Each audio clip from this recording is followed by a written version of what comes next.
The Trails series is one of the very best JRPG franchises out there, and it's only retained its cult classic status instead of standing amongst the other greats like Final Fantasy, Persona, and Rants due to three things. Those being budget, localization time, and the inner machinations of Toshihiro Kondo's mind. But today we're talking about the title that changed all of that. The black stain on Falcom's perfect record of unadulterated classics, and the very curse that tainted this mastercraft of a video game series. With its low-tier writing and music generated by Satan himself, I present to you my review of Trails of Cold Steel, the arc that doomed the Kiseki franchise.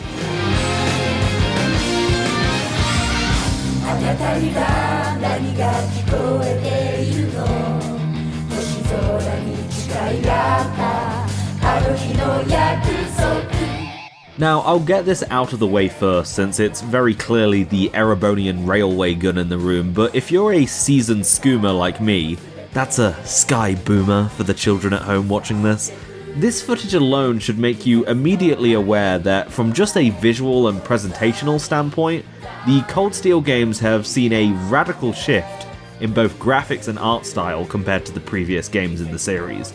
No longer tied down by the limitations of the PSP's Universal Media Discs that were anything but universal, Falcom opted to take advantage of the, at the time, brand new PS3 and its ability to play back full DVDs. As you'll probably be able to see, this means that its graphics have taken a very substantial leap in fidelity, but it's come at a great cost. The series' traditional anime art style has not only been butchered, but also gutted almost entirely. We're talking something far, far worse than the Evolution ports of Trails in the Sky. Colourful hair colours and anime-style weapons are still present, but other than that, the whole thing has gone for a much more photorealistic approach. And I will admit that Trails from Cold Steel does look comparable to real life even today, but realism will never win over art style in the long term, and give it 10 more years and I'm sure Cold Steel fans will be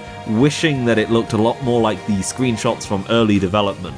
It also seems like these high-quality character models meant that the scenery had to take a substantial hit in its place, because it seems like Falcom were going for this sort of pre-rendered background look to it, but they don't readjust it for any of the different camera angles, so at times it seems like the cast are just standing in front of a black void, and it's definitely not a glitch created on my part, since there is no camera control in Trails to Cold Steel whatsoever. And speaking of controls, there practically isn't any. Gone are the days of true RPG gameplay. We're hitting levels of automation even further beyond what Final Fantasy XIII was cooking, since the only things available to you are the ability to play the cutscenes or to pause the action, and that's it. Not only that, but the entirety of Trails in the Cold Steel is only about 2.5 hours long if you choose to never pause it. And while I don't believe a game's length should necessarily play a huge part in how much we view a game's quality,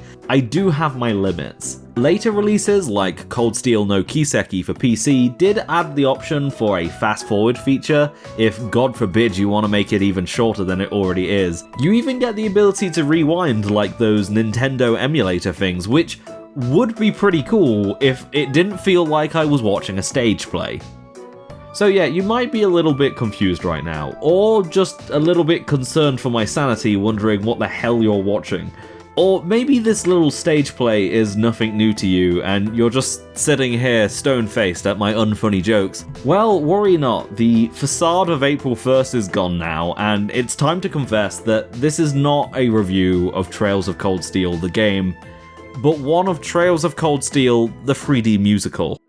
For the uninformed, back in 2016, Falcom announced as part of an anniversary event for the Trails series that they'd be doing a musical of the newly released Trails of Cold Steel at the time, or rather, newly released for the West at least. It may seem really weird at first, but stage plays of video games and anime are really not that uncommon in Japan. When you think about it, it's a really good way of getting people to go to the theatre who wouldn't normally go, and really isn't all that different to things like Shrek the Musical. And for a short version of this review, if you're a Trails fan and haven't watched this yet, turn off this video, grab a few buddies, and stream it in a Discord chat or something, and just shoot the shit for a bit, because it's quite the trip. Now, is it a good adaptation? Of course not. It's a 2-hour-long musical that tries to adapt a 60-plus hour text-heavy RPG. Like, how do you think it's gonna turn out? But it is better than the Trails in the Sky second chapter OVA, which, granted, isn't a very high bar to reach, but it's still something. And I think its main benefit is that the cast and production team just didn't take anything too seriously and actually had some fun with it. So at the very least, the Trails fandom got some absolutely amazing screenshots and reaction images out of it. The only real gripe I have with it is that it's very obviously incomplete.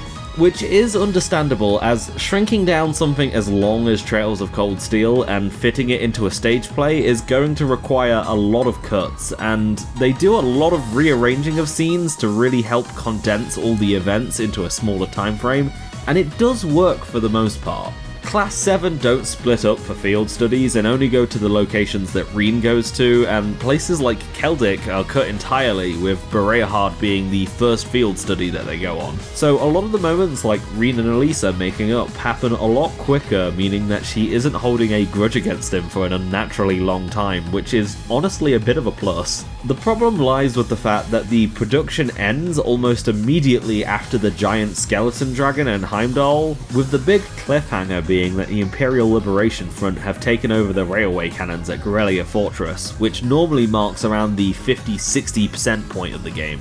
And sadly, we never got a part 2, so this single performance is all we get out of this, but even if we did, the other major cuts would probably start rearing their head and becoming a problem, as several characters like George, Milliam, and Claire are completely removed from the story, and the most dire absence of them all is the removal of Crow. Which is surprising, since from the little I know about the Japanese theatre, a decent chunk of it, at least from the video game, anime, light novel side of things, is that it relies quite a bit on BL content being there on the stage. And having Crow there could have really been the shot in the arm that this play needed to get its second part, but at the same time, I'm also not entirely sure how they could have squeezed him in.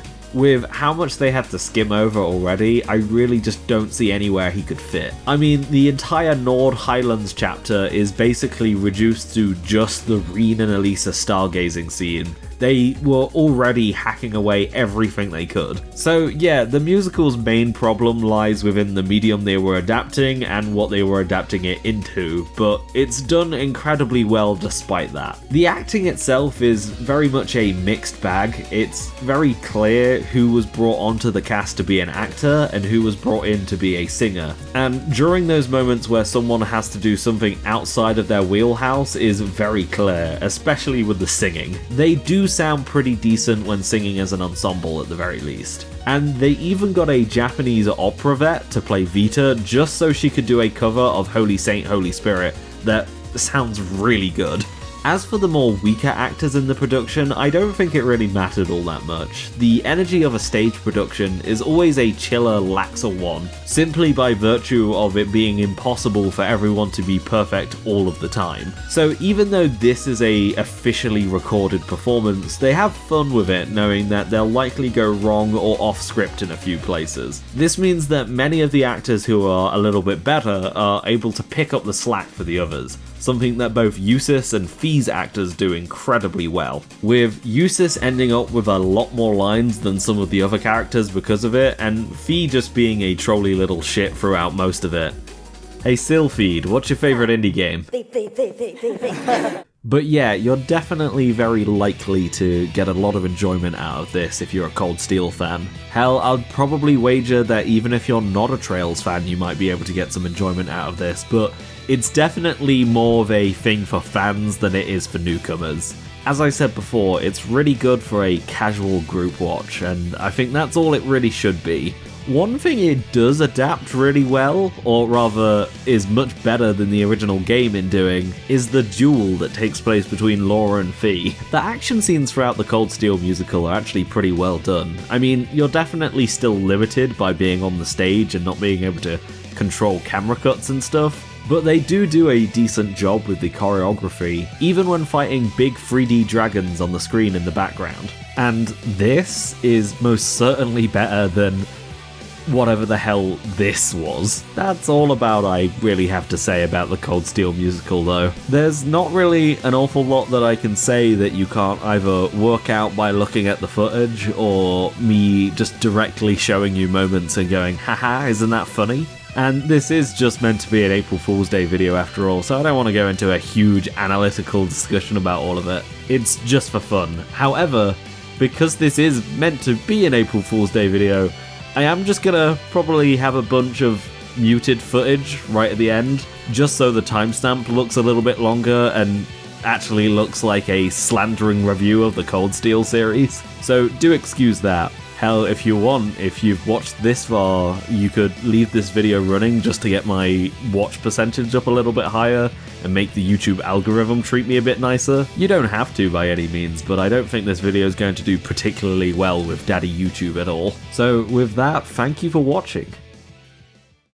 Actually, before I do wrap everything up, there is something that I just discovered while editing, and that is the rather depressing news that the actress who plays Elisa, Maon Kurosaki, actually passed away a couple of months ago. It's not exactly a happy note to end an April Fool's Day video on, but I don't know, it just kind of really struck a chord with me, considering only just a few days ago I was watching the opening to the Cold Steel musical, and it had both her and the actor playing Reen talking about the experience, and just having the sheer disposition between seeing that and hearing this. I don't know, I really feel like I don't know, pay respects or at least recognize what she brought to the production and, you know, keep that in mind.